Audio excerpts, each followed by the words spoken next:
So, sino daw? Kakabalita lang, may mga nag-comment sa atin. Siyempre, request ng comment section na naman. Sino daw ang totoong MVP sa Olympics? Mainit-init na topic. So, ang selection mo lang naman ay si LeBron James and tsaka si Stephen Curry, saka si Jokic. So, for you, sino ang MVP mo sa Olympics? Honest. Ako sa akin, Steph Curry.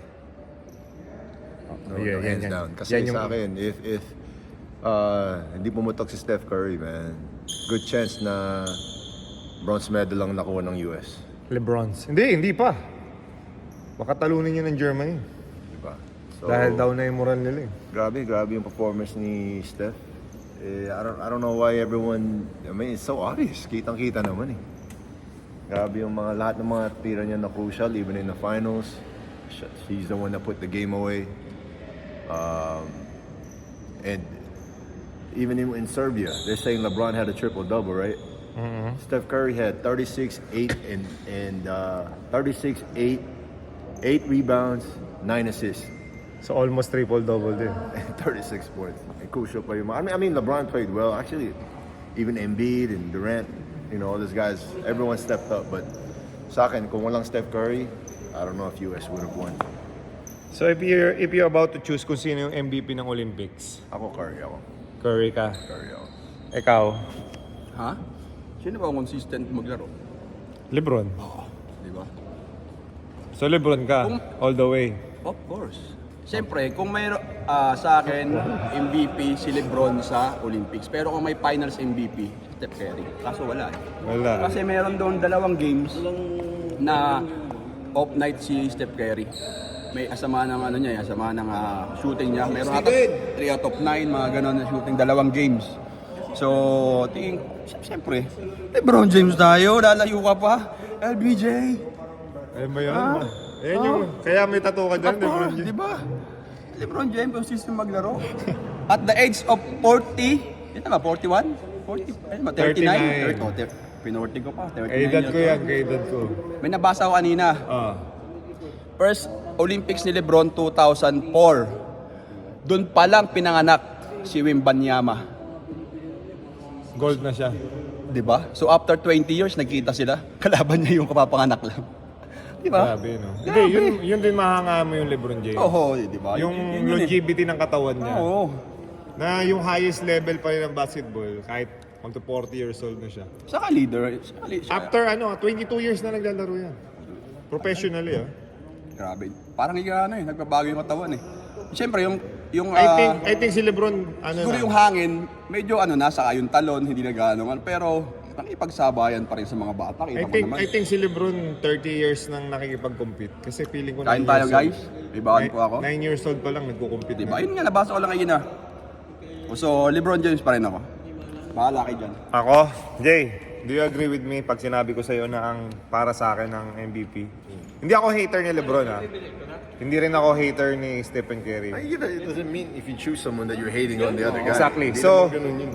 Ang pipiliin LeBron ko, played, LeBron's a beast. si Jokic. Si Jokic pipiliin ko, makaka-amazing. Ikaw, agree ka sa akin? Alam mo bakit si Jokic pinili ko? Honestly, bakit siyang pipiliin? Ba't pwede ka naman pagka bronze ka lang, pwede ka pa rin mag-MVP? Dami naman senaryong ganun na hindi sila naka-finals pero piniling MVP. Baka sa Olympics hindi ganun. Pero for me, sa sobrang almost tinalo niya yung US. Paano si Bogdanovic? Kahit mag-isa lang siya. Paano si Bogdanovic? Dalawa sila. Pero siya kasi... Pwede yung ganun. You Hindi, have to pick one, man. siya kasi yung pinaka-consistent na number 1 siya sa points, number 1 siya sa rebound, number 1 siya sa assist. Sa buong liga, yun yung understanding He ko. played well, but I can't reward if you don't win. You don't win the gold, man. Yeah. Kaya nga may finals That's MVP the dapat. whole point of going there. So if you can't bring your team to the gold, Hindi how ka can you say mag-MVP. you're the, Ikaw nga nagsabi, tsamba lang ng US yung Yeah, pero panalo. he didn't win. Dahil nga kay Steph Curry. Win is a win, no? You get what I'm saying? Yeah. I mean, LeBron James played consistent throughout the whole, Pero, ibig sabihin, if Steph Curry didn't step up, there was 2 games. They wouldn't have even won the series. Or they would have been playing for bronze. Yeah. I feel bad for Steph kasi they're only looking at the shooting. Pero dami din niyang assist, rebounds. Hindi, sinabi nga rin kasi ni Stephen Marbury. Ano? Nag-comment siya. Ano sabi Nothing disrespectful for LeBron, but I choose Stephen Curry as MVP. I mean, how can you not? Ako nga din eh. How can you not choose Steph Curry? Ngayon, dahil may rules na dapat gold ka para maging MVP ka, Stephen Curry din ako. So, Jokic nga yung gusto ko. Kaso nga may rules daw sa Olympics na pag nag-gold ka, saka dun. Wala naman rules na gano'n.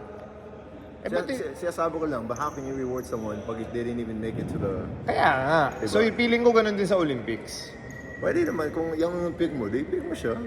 Pero nga... Ganda rin ang laro ni Bang Down ng isang series na yun. Pero within Stephen Curry and LeBron James, kung papipiliin ako sa dalawa lang, Stephen Curry din ako. Dahil nakita kong paano siya nag-perform niya. Kaya basta consistent. Ba't nagagalit ka? Opinion namin to. Kaya nga. LeBron fan eh. Tingnan mo kasi yung tato. Kasi yung tato. Kasi hindi ako biased bro eh. I'm not a LeBron fan.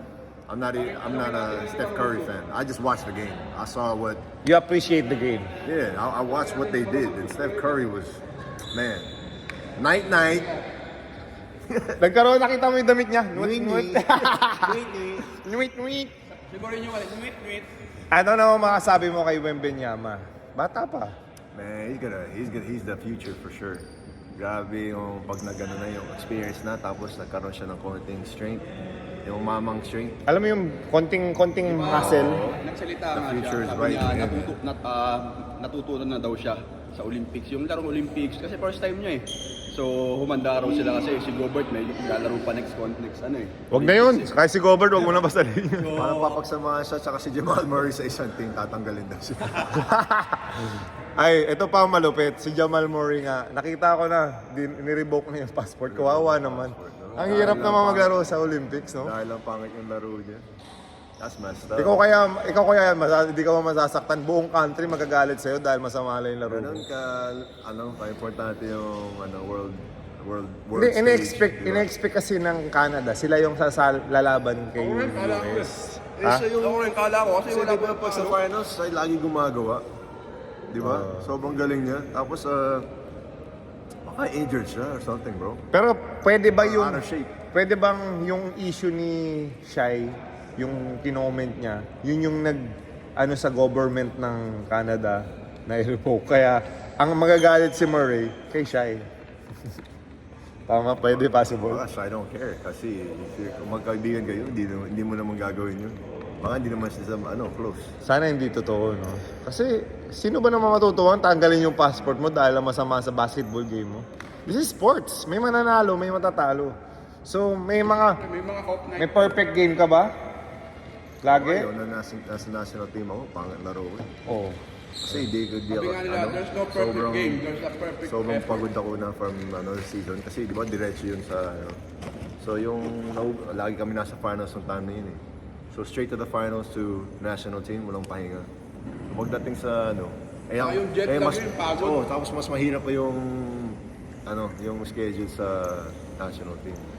So, Eto, si Murray, ni-revoke. Hindi ko alam kung totoo o hindi, pero kung ni-revoke man, kawawa din. So, susunod natin topic, si Embiid. I-revoke din ba ang passport niya? French passport ano niya. pa kailan si Embiid? Sabi nga niya, kung he had a choice to fight for the national team of South Sudan or France, pipiliin niya South Sudan eh. Ang ganda ng character ni Embiid, no? Buong league, binubo siya. Ano mo siyang pakay, bro? Tapos ginagamit niya pang motivation. Sanay na siya kasi sa Philly, ganun din minsan eh. Yeah. Binubuo din sila. Nakita mo yung ibinigay sa kanya yung Start na daw. Nakita mo yung ibinigay sa kanya yung Medal. medal, tapos sabi na lahat ng mga teammate niya, gano'n. Ano ibig sabihin na? Give me back! Give me that! Give me the money! Give me the money! Give me the money! Ano? Give me the money ka? Give me the money! Give me the money! May ice ka? Tok?